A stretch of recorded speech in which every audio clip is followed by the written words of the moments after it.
unos más de 7.500 usuarios identificados que cometen o que llevan adelante más de 1 millón de interacciones diarias. Nos referimos a interacciones cotidianas en las redes sociales. Lo que se destina a nivel estatal para financiar a estas actividades supera los 200 millones de pesos por año. ¿Escucharon bien? Más de 200 millones de pesos por año se destinan desde el Estado para financiar este tipo de actividades, insisto, destinadas a desprestigiar en redes sociales a aquellos que cuestionan al gobierno. Sumamos más información en las placas porque lo que vemos detrás de todo esto es una figura política, la de Marcos Peña, el jefe de gabinete, que comanda 4 de las estructuras creadas por funcionarios actuales de este gobierno cuando se encontraban en campaña electoral en el año 2015. En ese momento, financiados con dineros para la campaña. Hoy se financian con fondos del Estado. Continuamos repasando. ¿Estos son personas de prensa, Mauro? ¿Personas especialistas, ingenieros en sistemas? Ahora los vas a ver, porque todos ellos tienen nombre y apellido y muchos tienen cargos con salarios que pagamos todos los argentinos. Como vemos, en la cima se encuentra Marcos Peña. Aparecen, vos fíjate, 4 funcionarios y legisladores, en este caso, como Lilita Carrió, muy conocidos. Elisa Carrió, el ministro de Transporte, Guillermo Dietrich, la ministra de Seguridad, Patricia Bullrich, y el secretario de Medios Públicos, Hernán Lombardi. Estas son las 4 estructuras que controlan Marcos Peña, y ahora vamos a ver quién, Guillermo Riera, el jefe del Troll Center, así le llaman en la jerga cotidianamente. Después aparecen otros personajes. Si querés, te propongo, Facundo, que vayamos directamente a los personajes, que acá se van a ver más claramente. Bueno, debajo de cada coordinador hay miles de trolls, como veníamos viendo recién. Son usuarios sin nombres que imponen temas por repetición en las redes sociales. Publican cientos de contenidos todos los días. Cientos de contenidos todos los días. Y de algún modo van generando lo que se denomina la agenda. Van instalando temas. Y ahora creo que lo tenemos a los personajes que estábamos describiendo. Bueno, destacan figuras del oficialismo, destruyen a opositores y críticos y fabrican las tendencias. Acá tenemos Guillermo Riera. Guillermo Riera es la mano derecha, un hombre directamente vinculado al jefe de gabinete, Marcos Peña.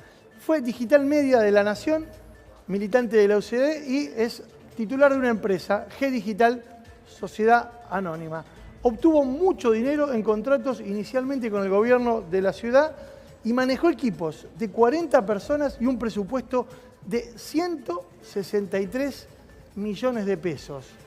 Hablamos de este personaje, Guillermo Riera, quien se encuentra a la cabeza de esta estructura que, insisto, cotidianamente se encarga de denostar de manera sistemática todos los mensajes con despacho en la Casa Rosada, te advierto. Bueno, exactamente. Junto a Hernán Iglesias Ilia, que también es dependiente de Jefatura de Gabinete, es también coordinador de la estrategia de comunicación y que está a cargo de las redes sociales, y 2 de las personas que estuvieron a cambio clave de lo que fue la campaña electoral y que le dio el triunfo al presidente Mauricio Macri a través de las redes sociales. Exactamente, sí. Uno de los grandes motivos por los cuales efectivamente, más allá de que la gente puede estar a favor de la ideología de Mauricio Macri, fue el buen desempeño que tuvo en cuanto a su campaña en redes sociales. Realmente hoy en día es abrumador, usan de todo, usan Snapchat, Instagram, Twitter, muchas redes sociales para estar en constante, digamos, feedback comunicativo con sus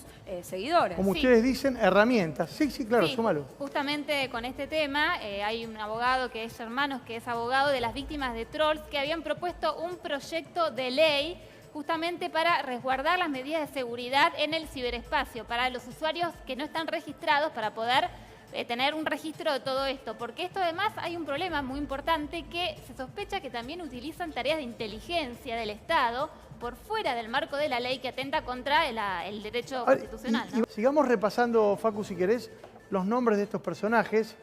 Lucho Bugallo, el cacerolero amigo de Lilita Carrió. Este es otro de los personajes que aparece mencionado dentro de esta estructura. Maneja la red más importante de trolls del gobierno de Cambiemos. Cobra a través del Senado de la Nación, Lucho Bugallo, que esta es una modalidad, la contratación indirecta a través de organismos que dependen o del Estado en sí mismo, o del gobierno encima del Poder Ejecutivo, o del Poder Parlamentario. ¿Qué hacía Bugallo? Se especializaba en organizar cacerolazos en los tiempos en los cuales se encontraba la gente de Cambiemos, todavía no conformado, en la oposición.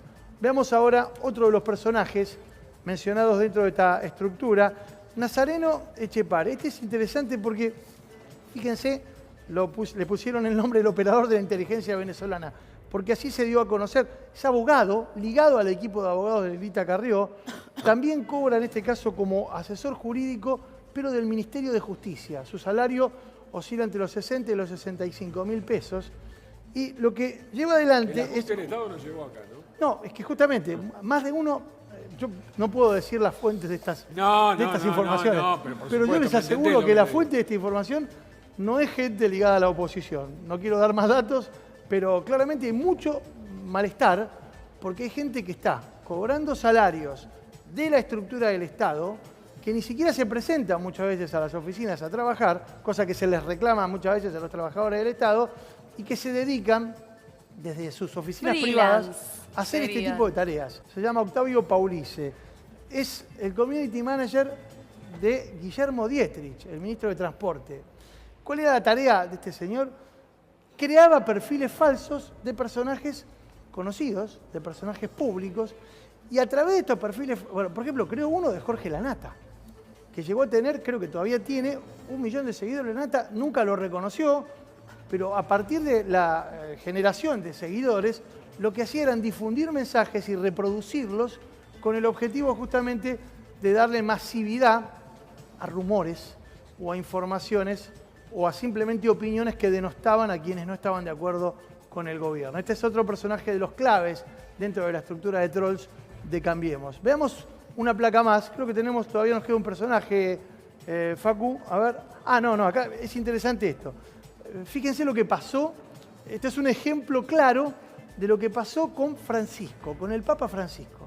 ¿De qué manera los personajes involucrados en esta trama que acabamos de describir, casi una estructura de Estado paralela, en la medida en que el discurso del Papa se fue perfilando de manera más crítica hacia las políticas sociales del gobierno, cómo empezaron, a partir de perfiles creados al respecto, justamente con la intención de denostar la imagen del Papa Francisco,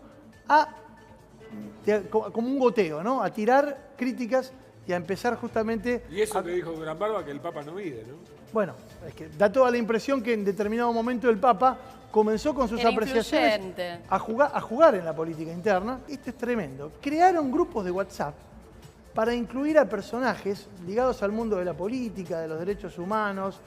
Y esto es lo que investiga la justicia en la ciudad de Rosario, en la provincia de Santa Fe.